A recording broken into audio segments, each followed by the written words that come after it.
Hello there, my name is Martin Henley. This is the Effective Marketing Company YouTube channel. And if you've spent a second here, you will know that I'm on a mission to support you to be more successful in your business by providing everything we possibly can in the way of content that will entertain, educate, motivate you to be better at marketing. So what that includes is interviews with famous marketing people, not so famous marketing people, effective marketing people. It includes a reaction to some of the best and the worst marketing content on the internet, and it includes the news. So every second Wednesday, although I think it's been a month since we last did this, Mel and I get together and we do the news. Good afternoon, Mel, concierge of co-creation at Crazy Might Work. Hi. Reporting for duty. How are you, sister? I'm very happy to be here, having a great marketing week, and really enjoying. Got some great news this week to talk about with you. Stories. Okay, super cool. So you get an opportunity to have a little boast now. So I think it might be 4 or 5 weeks since we've done this because I've been traveling, because you've been busy, because of the wonderful things, blah, blah, blah. So have you got a little boast? Is there something you're particularly proud of that's happened in the last month? Yeah, look, we're about to launch a podcast, so that is pretty big news. We're just getting really into that, so we're just excited by the people that we're interviewing, and we know how much of a difference that will make to our clients to tune into those things as a sort of a resource after the fact. So we're very grateful for that. We've also just finished our first cohort in Australia of going through the NASA 4D leadership program. And so that has been amazing, trying to deliver that online. Well, we did it. So it's done for the first time. We had fireworks and music in the slide deck. So that was great. Excellent. Cool. You guys are smashing it. And your network is ridiculous and preposterous. I need to be careful about talking about things being ridiculous and preposterous because people don't realize that things can be ridiculously and preposterously good. But your network is insane, isn't it? You've got like NASA people in your network. Yeah. And you know, when you, because Martin, you were the one suggesting each podcast ask them who else we should be talking to. And so if you're talking to the guy who designed NASA's leadership program, imagine his network. So we're now, we're talking to like world leading neuroscientist, and then imagine who that person knows. So our network is sort of accidentally growing even more. So we're super excited. Not accidentally growing. This was the plan. The plan was to network with incredible people, and this is where you're going. It's really cool. I'm really Credit excited Martin on for that. you. Yes, that is the plan. Okay, super cool. So I'm really interested, and I am interested. I'm also going to gate crash your network a little bit because I'm hoping to get Paul on my podcast very shortly. So it's also very exciting, isn't it? It is. And It that's is. how it works, isn't it? I'm And just this is, realizing my glasses are very reflective, so you can't see my they face. are So I'm very trying to. reflective, yeah. We need to get you more in a studio type situation. That's what we need to do. We'll think about that maybe. How do we create the Melanie Farmer studio? Okay, super cool. We are a little bit pushed for time today, so we're going to have to go quickly. We've got like 40 minutes. So for people who don't know, the plan is we kind of catch up with the marketing news. You bring a couple of stories, I bring a couple of stories, and then we kind of have a little discussion about those. So what has caught your eye in the way of marketing news? So two things. One is the move just recently from GSK, GlaxoSmithKline, on rebranding to be a bit more like Tesla. They want to be known for science and innovation. And so that just happened on the 9th of June. So interesting backstory, but that rebrand of pharma into a we are innovators and science. Um, and the second story is the career story about if you're in marketing and what your career might be in that, which is slightly different to just running your business. But let's say you're really a marketeer, seeing the journey that Meg Farren's gone on, who was the chief marketing officer at KFC and then went to Asda in the UK, supermarket chain, and then she's just gone back. She's just joined KFC again. But it's Okay. interesting to me, her journey has been from a pathway of innovation, which is really where my organisation, that's our at heart. So it's sort of mapping to the World Economic council's list of what are the future skills that we need. So I think what it tells me is that in marketing, more and more, you need to have innovation skills under your belt in order to win, because that's where these people's careers are. Their origins are in innovation, not in marketing necessarily, and that seems to be kind of new. Okay, interesting. Do you have a headline or a domain for that? Is there a particular thing that you Yes. saw that from? So oh, the Tesla one or the KFC? The KFC one. Yeah. So if you put in CMO Meg Farren returns as general manager, that How should do I bring spell up. Farnham? It was on Farnham? Farren. E-N. Farren. That's it. Returns as She's general manager. in. Okay, so you've got two very serious sounding kind of stories there. That's interesting. Mine are a little bit more abstract, maybe. I don't know. I'm interested in this Google engineer who got fired or stood down after telling people that the AI chatbot has become sentient. So Oh this is, yeah. yeah, so that's kind of interesting. And then I got a couple of things about the decline of Facebook. I'm really celebrating the decline of Facebook. So that's my kind of two stories. But yours sound more serious. I think let's go with yours. This GSK thing. So we can, if I need to sort this out so it's slicker. If we do Yeah. that, While you're sorting this, what's that? yeah. That's while you're sorting that out. I wanted to reflect that Emma Walmsley is the CEO of GSK, and she's Okay, the first female to be a global pharmaceutical CEO. good. And so lots of, and if you look back at her history, she's got a kind of I guess a really interesting journey. She started at L'Oreal and sort of moved through that and was in Paris and wherever, went to China. So she's had a really interesting journey. But I just thought it was quite interesting that innovation is what they're trying to double down on. And so is this the time to say, after the pandemic, science finally has its day in the sun in a different way? So, I see that this is where GSK are going, is to say science and innovation go together, and they often are separated. So there's science and then there's inspiration. Sometimes these don't get brought together in the way that they should be. And I think this is what GSK is doing. Okay, cool. Interesting. So this headline, I found this on Design Week. They're saying GSK's rebrand is inspired by the human immune system. The new branding from Wolf Ollins hopes to reflect the healthcare company's biopharma ambitions following a demerger earlier this year. Pharmaceutical company GSK has revealed a rebrand as it refocuses its efforts in the area of biopharma innovation.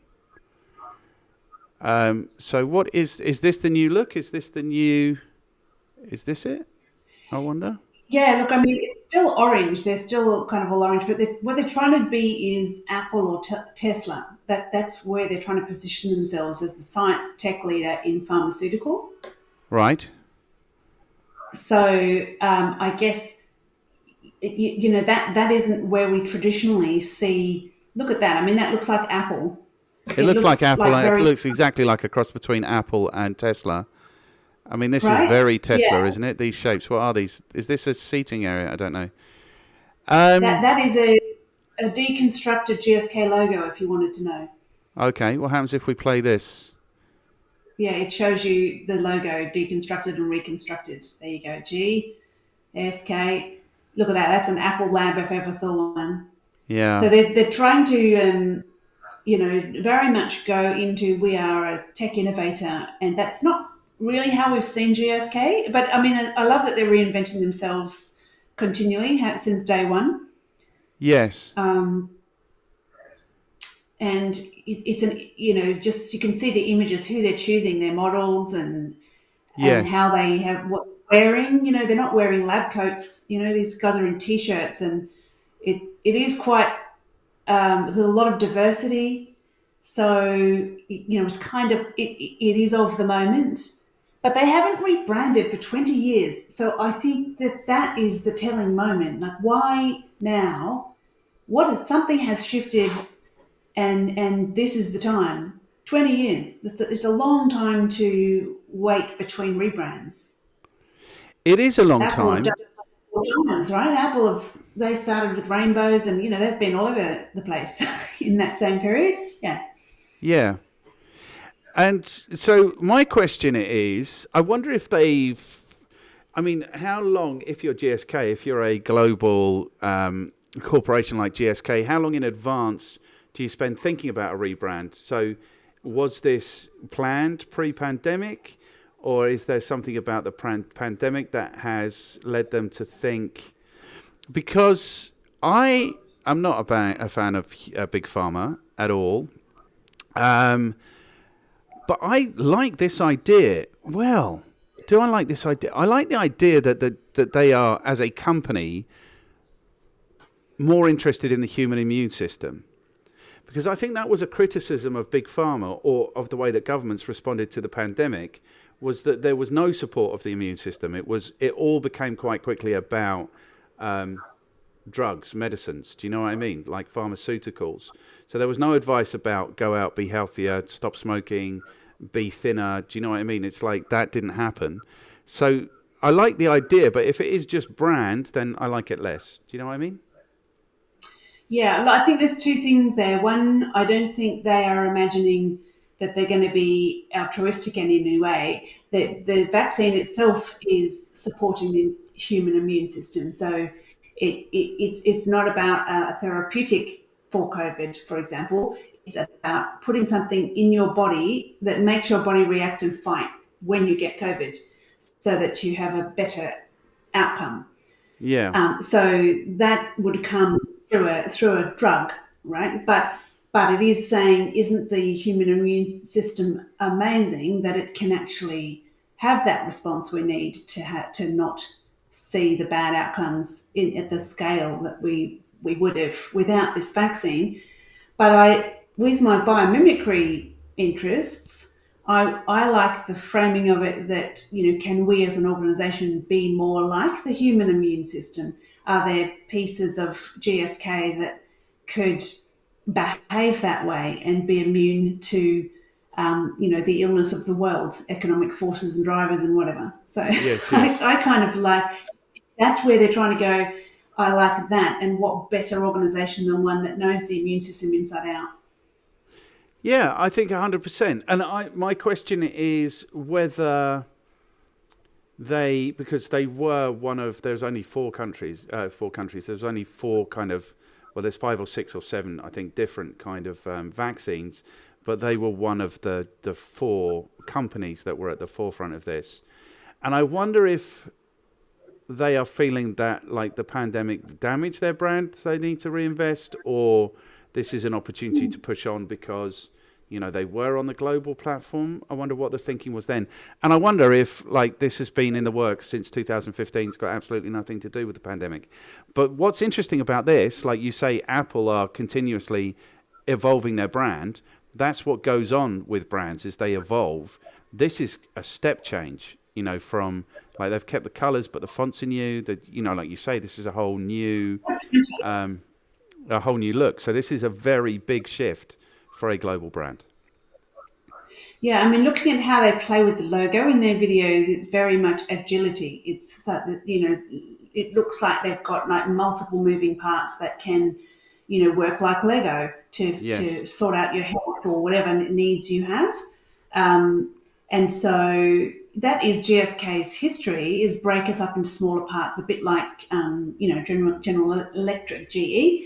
So, they've got lots of component parts that make GSK the organisation, all these subsidiaries. And so I think they're trying to kind of unite under one story, but the story being that we are like a modular Lego kind of scenario. And so together we have everything we need, and we just have to be agile and we're evidence based. But I think it is interesting how they reference Apple and Tesla, because that tells me they are saying we are following the branding trends as opposed to we're the first to do this.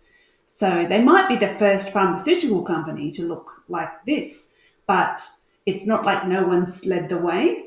So Yes. the fact that they're confidently referencing Tesla and Apple tells me that it's a safe way of rebranding, because they're like, like these other guys already have, and because there will be, their audience is going to be shareholders and so forth. What are you doing? Completely different. And they are strongly associating with these challenger brands, if you like. Well, they're not challenger brands anymore, you could say, but Yeah, but these these big tech brands of brands. leading, Yes. yeah, tech brands and brands that are doing something that is new. Yeah. So they're like, we're going to do the new thing, but those people, we're the follower really, because, don't worry, we're just doing what we should have done a while ago, and we just watch how it would play out, and we know it'll work, and this Yes. is what people now want. Also, it's going to affect who wants to join them, because they're telling that narrative that join us, and it's not just in a lab and running data. You get to be agile and move around, and be an inventor and an entrepreneur if you come and work for us. Yeah, 100%. I mean, I think now I'm thinking of pharma brands. They are all a little bit kind of stodgy and traditional and dated. And so there is the opportunity for someone to have done this, which is what they've done. And, but it's just like this is the sheen of it. You know what I mean? This is the brand. This is the way we want to present ourselves. And if it has a deeper bearing, if it actually shapes the way they do business and the way they produce technology and the way they produce solutions, and it is more respectful of the immune systems, etc., etc., etc., then I would applaud that. Interesting story. Great work. What do you got for us, Martin? Hit us. Okay, so what I've got is I've got this. I'm scared witless about this. So this is from The Guardian. So Google engineer put on leave after saying, like in various places they're saying he was fired, he wasn't fired. Google engineer put on leave after saying AI chatbot has become sentient. Blake Lemoine, what a great name for a Google engineer. Blake Lemoine says that system's perception of and ability to express thoughts and feelings equivalent to a human child. The suspension of a Google engineer who claimed a computer chatbot he was working on had become sentient and was thinking and reasoning like a human being has put new security on the capacity of and secrecy surrounding the world of artificial intelligence. Technology giant placed Blake Lemoine on leave last week after he published transcripts of conversations between himself, a Google collaborator, and the company's LaMDA language model for dialogue applications chatbot development system. So, because I've been in the real world for the last couple of weeks, more of the real world than I am in usually, what I've seen is that, that's wrong. Camera, not that one. Not that one. That one. And that one. People are taking all this stuff very seriously. Like the metaverse, artificial intelligence, blah, blah, blah. Now, maybe it's just because I'm under a rock here that I don't kind of take it very seriously. But this idea of artificial intelligence actually scares the bejesus out of me. Because, my feeling on all of these things, virtual means not real. Artificial means not real. These things aren't real. Do you know what I mean? So it's interesting that... they're describing these things now as sentient. And the other admission here is that maybe the sentience of a 7-year-old child is what's required to run like customer service type chatbots. I don't know. There's kind of that admission underneath. So obviously we've seen like Elon Musk saying he tried to warn us quite dramatically. I am petrified of this idea of artificial intelligence because my reckoning is I know I've worked in IT. I've been involved in not selling but marketing and selling, not developing but marketing and selling IT solutions and all of that. I've been in IT departments, and I don't think we can trust these people with the future of humanity. I really don't think we can, because however much machine learning goes on, artificial intelligence goes on, computers are good at what computers are at, which is managing data on like a grand scale, on a beyond human scale. But for me, that's not what intelligence is. Intelligence is some kind of empathy, some kind of experience, some kind of emotion. So data management isn't intelligence, so this is what I think. So it just petrifies me. You remember on like, what was it called? The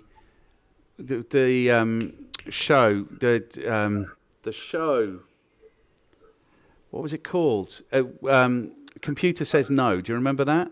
What was that show called? Oh, yeah. With Matt Lucas and the other tall camp guy, Little Britain. Little Britain. Yeah, the Computer Says No. So it feels to me like what's happening is we're actually codifying that insane logic, because in 2008, whenever they were saying that skit, it was really funny. You could still go talk to somebody. Do you know what I mean? But it's getting to the point where if the computer says no, it really is no. There is no recourse to go speak to an actual human being. So it worries me that what we're doing is we are actually, like there's always been a higher power. So, there was gods, there was science, and now there's AI, and, it petrifies me. And now they're admitting that it has the sentience of, like somebody's fired for saying it has the sentience of a 7-year-old child. Oh, God. There's this thing that upsets me as well, which is like, what's that? Yeah, I'm not concerned at all. About AI? And that's because and that is because the only concern I have is that I think chatbots and this sort of thing actually can make it harder for the customer to reach you. And they put in barriers that, you're trying to, it says, does that help you? Did that help you? Did that help you? And you're consistently saying, no, it didn't help me at all. I'm trying to answer this particular question. With all the best will in the world, everybody has unique stories and problems that they're ringing up with customer service. And, it's almost impossible to predict every answer that you're going to need. And so chatbots just get in the way in my experience. I mean, sometimes really helpful, especially if it's not a chatbot, it's a person. But they're not great at understanding what your problem is. They'll just direct you to what you need is insurance, what you need, and it's not what you need at all. So that's my concern. But we just interviewed the world's leading neuroscientist, and he has a great way of putting your mind at rest. First of all, he says, if you put 100 computers, link them up, and these are the highest performing computers we have today, you wouldn't approximate even one human emotion.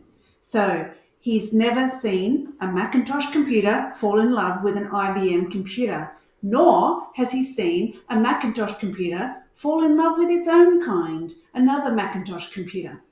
The thing with computers is that they are binary. They operate in zeros and ones. Humans operate well beyond zeros and ones, so we have multiple dimensions that we operate in and connections that computers just would never be able to manage. There's billions of neurons that are going on in our brains at any given time, and if one part of our brain's compromised, there are billions of neurons that can work highways around our brain to sort that out and allow us to walk again or whatever we need to do.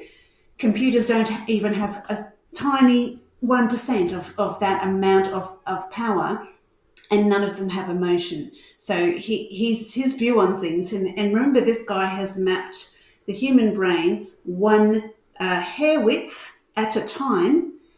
So the whole brain, he understands what is going on in that brain. So and the other thing he does say is the difference between us and chimpanzees is so tiny, we massively overestimate our own intelligence compared to other creatures on Earth, but we massively underestimate our intelligence as it compares to machines.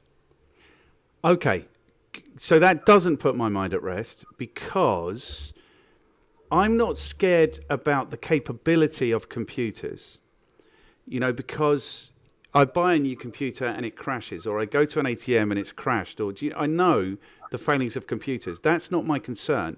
My concern is the authority that we are giving over to computers. So we've seen the mess that we are currently making of the world, all of us as actual sentient beings. And what I see is sometime in the next 5-10 years, the excuse will be the computer did it. Do you know what I mean? So that is my concern, is not the capability, not that they're going to take over the world, but essentially what we're doing is giving them more and more and more authority.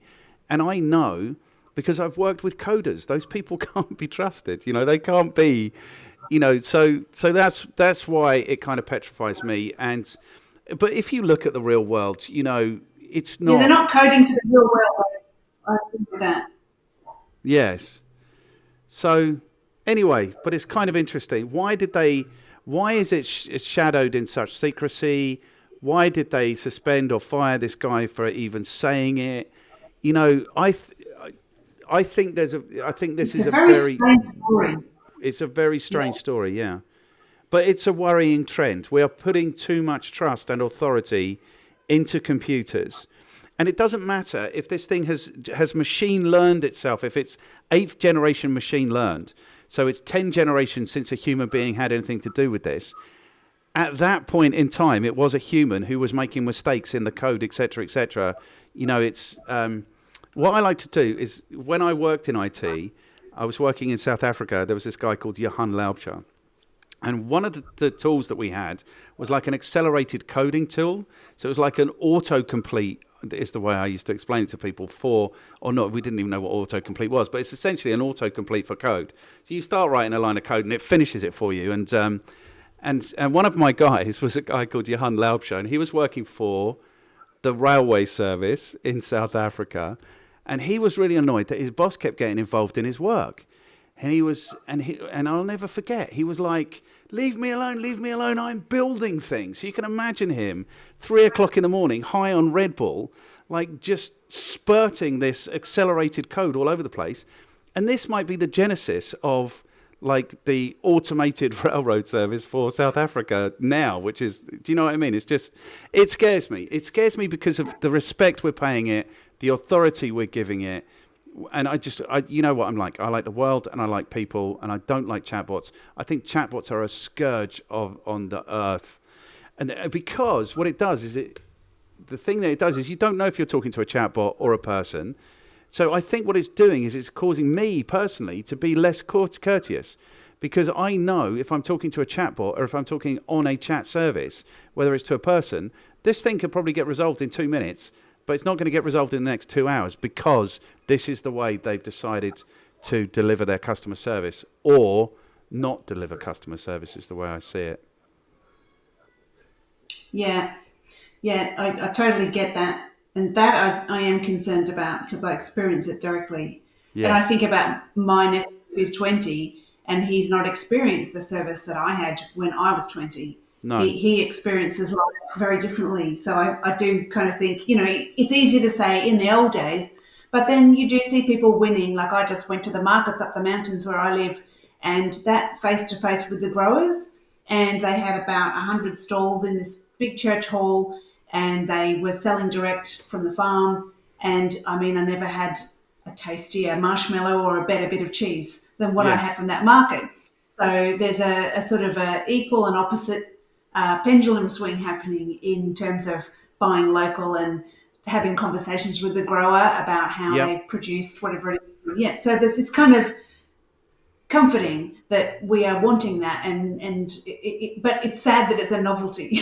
It's sad that it's a novelty. But this has become a bit of a theme in the talk marketing conversations that I'm having, because the way I learned about marketing is I was sitting on the phone all day, dialing 100 people, maybe speaking to 30 people a day, 150 people a week, 600 people a month, 7,000 people a year. I was talking to my market, whereas that doesn't really go on anymore. Like juniors now in marketing roles are driving LinkedIn bots or email marketing, or do you know what I mean? So there's that connection, I think, which has been lost.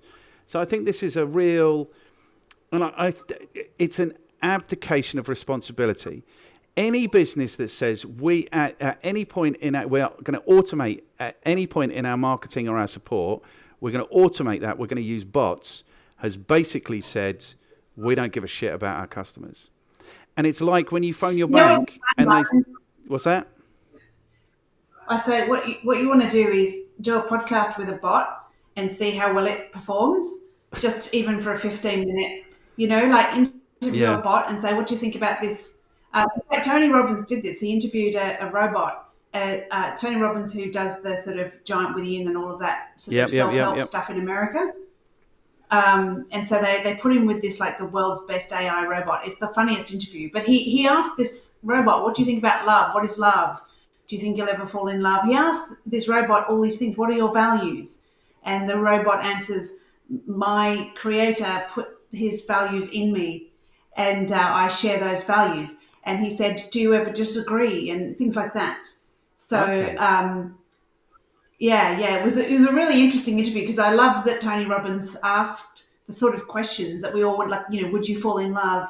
And, there was some interesting answers from this robot. But, of course, it was very staged, so you don't know how much of that was. But, it would be great to see if you could try and run a podcast with a bot and see how well it did. That would be really cool. I'm going to do that. I'm going to 100%. I'm going to do that. Be the first, right? Who else? It might be the first, yeah. That would be cool. All right, cool. So we actually spent 13 minutes on that one, so we've only got 8.5 minutes now on each of our last two stories. What's your second story? My second story is probably a quick one. Okay. It's just about a marketing career journey and the shift of skills in the career of marketing. So this is about our former Chief Marketing Officer, Meg Farren. Okay. And, so we've got this at Marketing Week. They're not going to show us, are they? They're going to want us to subscribe. Oh, check it out at the caterer. Yeah, and so like her background and skills, there's quite a bit in marketing. That's where she sort of came from, and from innovation. She came from, the world of innovation. And these are the top skills that the World Economic Forum have flagged in last year's review of like what are our skills, our top skills that we need to succeed going forward. What's in that? What's the highest demand? And so those things are about innovation, problem-solving, learning strategies, social influence. To your point about a bot, it is the opposite of that. And there's really, if you looked at the top 10, maybe 8 of those are about working with people. They're kind of innovation, problem-solving stuff, but it's not technical. There's only 2 of the top that you would call technical. And so I just thought it's interesting to think this is the world of marketing and where it's shifting. She I guess has been on a bit of a journey herself, and she left KFC, went to Asda, the supermarket chain, came back, but her historically where she's come from is innovation. Yes. And now she's back and in senior leadership role. So it's reasonably new for that to be true. Previously, if you're a chief marketing officer, you've probably come through sales, marketing, that world, advertising, and now we're starting to see a bit more that you have to be an innovator and a bit of a risk taker. So, these are things that it's happening across the board, but particularly seeing it in marketing now is interesting for me. That wasn't always the case. Well, the thing is, I think these leadership roles are really about being able to duck and dive with the dynamics. Do you know what I mean? They are maybe more dynamic roles than they needed to be before. And if you are going to be a solution-driven person, then those solutions come from innovation maybe. It's interesting because I was teaching product development last week, and obviously there is an element of innovation in product development. But what I realized is I don't like it. I've just become much more conservative in my old age, but I'd much rather know that the products I was marketing were delivering value than take a punt on whether they were going to deliver value or not. Because certainly innovation is the most risky way to kind of develop your offering, I think. So It just, it's yeah, co-creation is innovation, and that de-risks it because you're doing it with the customer who is giving you immediate 100%. feedback loops. Yeah, so really you do innovate quite a lot. It's just sometimes we think innovation is where you sit on a beanbag and don't talk to humans, and that's sort of how the world has branded innovation: Yes, yes, table to table or bust. yeah. So 100%. All of the challenges in product development, all of the challenges in business, really, I think, are where there is too big a gap between you and your customers. If you've got that loop happening, then you are in a much less risky situation, much less risky situation. And so I kind of feel like in terms of product development, if you've got all of your products working, then maybe you can start to innovate. Do you know what I mean? But if and by working, I mean delivering value. So this is where it gets me, where HSBC, we spoke about that like a month ago, where they're now recruiting for marketing managers in the metaverse. Well, it's my take is, well, I hope you're taking care of all of your customers in the real world first. Do you know what I mean? That's kind of how I feel about it. And I don't feel, or I do feel, the thing is, it's true in product development that there is typically very little actual customer interaction going on. You know, it's very often the boffins are sitting over there dreaming up brand new things. That, for me, that's not innovation. That's imaginary stuff. Well, invention. That's invention. That's what that Invention is is. what it is, yes. And invention, if it's divorced from your customers, is kind of crazy. But we know crazy might work, you know, so Yeah, well, I mean, I think it would work if the people were in the room being crazy with you. That's the yes, secret. yes. So that's the issue for me. And you know, you cannot reuse a rocket. That's what Tesla. I mean, sorry, Elon Musk. He was like, why can't we reuse rockets? So you know, that just wasn't a thing that NASA was asking. No, And but you know, sometimes it's just actually saying, I don't know, why don't we revisit the past, and you might find answers, and then you go, actually, you know what, we totally can, and you know, this is how we can do that. yes, 100%. And I mean, it's nice. Is The a other highly thing, valued skill now in this. yes.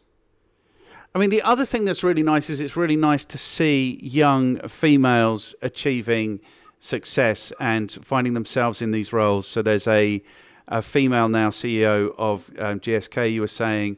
This is now a female general manager of KFC. So it's nice to see women in these roles. I interviewed somebody recently, and she is driving a sustainable marketing kind of vision, environmentally aware marketing, et cetera, et cetera. And she had a role at Burger King. So it's interesting to see these very principled, potentially, I don't know if this one's principled or not, working in these maybe not entirely morally great businesses. Like KFC is not the healthiest food on the planet. Burger King's not the healthiest food on the Well, planet, you know. where are you going to have the bigger impact? In Burger King or McDonald's, where there's a ridiculous amount of plastic, or the local organic grocers who anyway doesn't ever and never will use plastic. So you might as well go to Burger King if you can have some traction there. So this is what, you know, I'm seeing quite a bit of, is that, you know, your change is going to come from the inside of a giant beast, that more than it's going to come from, you know, because a small change at Burger King can have global impact. And so, yeah, it might be Burger King, but, you know, do you want to just destroy them altogether, or get in there and be the difference? So I'm always like the latter. I grew up in a world where I was surrounded by adults who in the 80s were complaining about this evildoers. And all I wanted to do was say, right, well, why you sit around talking about it? I want to get inside, because that's why I'm working with Qantas on sustainability projects. You know, that's where you can see the biggest impact, because you're working with Goliath. It's really easy to just hang out with David and try and, you know, Talk about it, yeah. you get Goliath shifting things, and then everyone has to follow. Yeah, everyone has to follow.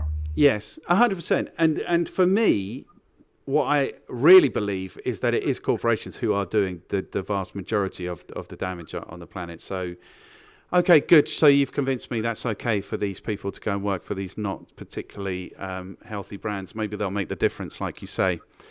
Okay, cool. My last story is about the downfall of Facebook again, and there's a couple of things going on. Oh, So what these people are saying is Facebook's greater threat is the law, not lawsuits. So that's kind of an interesting take from Jeff Bezos's Washington Post. So the Meta platform has become a lightning rod for legal challenges. Oh no, now they're not going to let me by signing. I don't want to sign up. I don't want Jeff Bezos to have my email address. Okay, so we'll just have to go with this not looking great. Meta Platforms Inc. has become a lightning rod for legal challenges in the US, from FTC's antitrust case to shareholder lawsuits alleging the company misled investors. Last week, 8 complaints were filed against the company across the US, including allegations that young people who frequently visited Instagram and Facebook went on to commit suicide and experience eating disorders. Facebook has not commented on this. These echo previous allegations. Who said that they know this. Instagram made body issues worse for 1 in 3 teen girls. So this isn't, this is further. The other thing that's going on is that Sheryl Sandberg, looming departure, cast doubt over the company's future.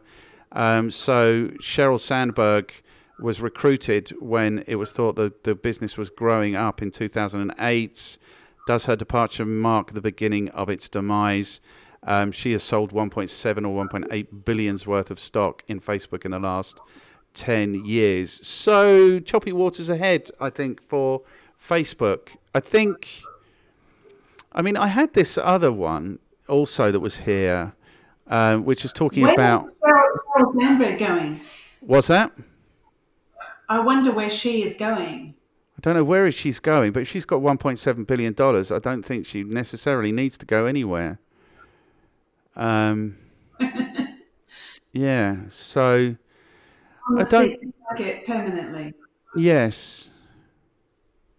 See, I had this other story here that I was quite excited about, but this is by Bazinga, and Bazinga are a stock platform, like buying stock platform.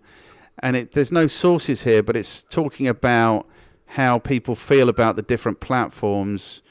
Like TikTok is demolishing everybody, but there's nothing gone on here, and they're just trying to sell stock, this stock tool. So it doesn't really make sense. But it just seems to me like we really are getting to a situation where Facebook has fulfilled its usefulness in the world, and they're now sprint to become associated with the metaverse maybe isn't going to be as effective as they think it is. I mean, this is going on obviously with the whole backdrop to Elon Musk buying Twitter things, and them working out that maybe 5% of everything that happens on Twitter is bot directed. I think it's probably closer to 50%, and it's kind of interesting. I think probably there's a lot more accounts than that. But, like, for example, myself, but that doesn't mean I'm active. So I'm on there, and I might click on something, I might retweet something occasionally. But so I'm on there, and I'm not a bot. However, you couldn't count me as being a valuable asset, because I'm not on there, right? So I think probably there's a good 50% who are just that person who've signed up, not got a lot of value. They're still on there and occasionally drop by, but it's not, you wouldn't say I was on Twitter for all intents and purposes. I would say that 50% of daily activity on Twitter is bot driven. That's what I would say. They say there's 2 million active daily users, don't they? I think that half of those easily could be bots. I mean, I don't know, so don't sue me, anyone. I haven't got no money, so don't sue me, so there's no point. But the thing is about social media as a whole is that it was always this trade-off between the users and the platform, the users and the platform and the advertisers. And it feels to me like the balance has shifted away from the users to the point where it becomes like Facebook is of absolutely no use to me. I wish everybody on Facebook a happy birthday when it's their birthday, and I'm done with Facebook for the day. Do you know what I mean? I won't look at Facebook again. It's of absolutely no use to me anymore. And what's interesting about that article, it's of no value because they're clearly just trying to sell this stock tool. So they just want to mention the platforms and their stock prices, blah, blah.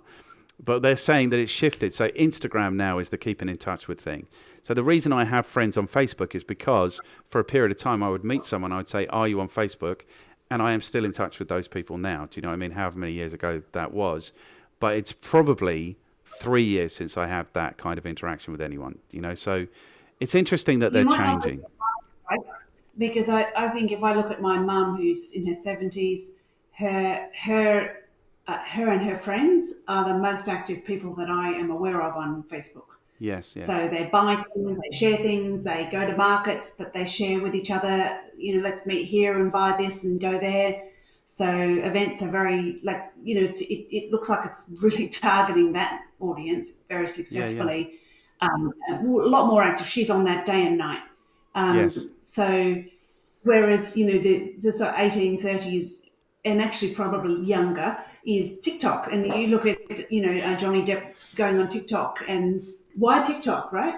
Why? But then he suddenly gets 10 million followers overnight. So that is an indication that he's resonating with that audience. It won't be an accident that he chose TikTok as the platform to join at the back of the trial.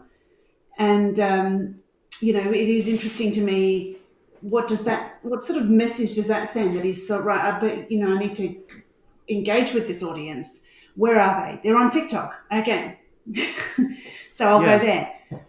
See, I don't think TikTok's a particularly young platform anymore. I don't know the demographics. I want to talk to people about it, but I've seen a few marketing people saying, look, this is where the market is. I mean, it's horrifying because it's working because it's these 15 and 20 second long videos.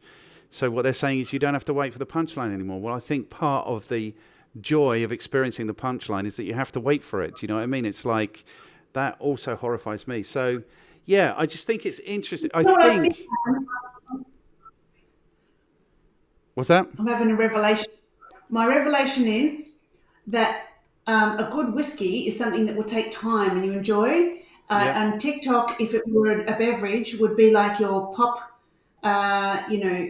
those little like Smirnoff Ice. That's what it is. Yes. It's your Alco Pops. It's a pre-mixed Alco Pop. That would be your TikTok. How dismissive, but there you are. And but I like a good whiskey, and so that's probably not the right platform if I want to actually understand that someone made an effort with this content. Yeah. And appreciate a good old-fashioned movie or whatever the thing.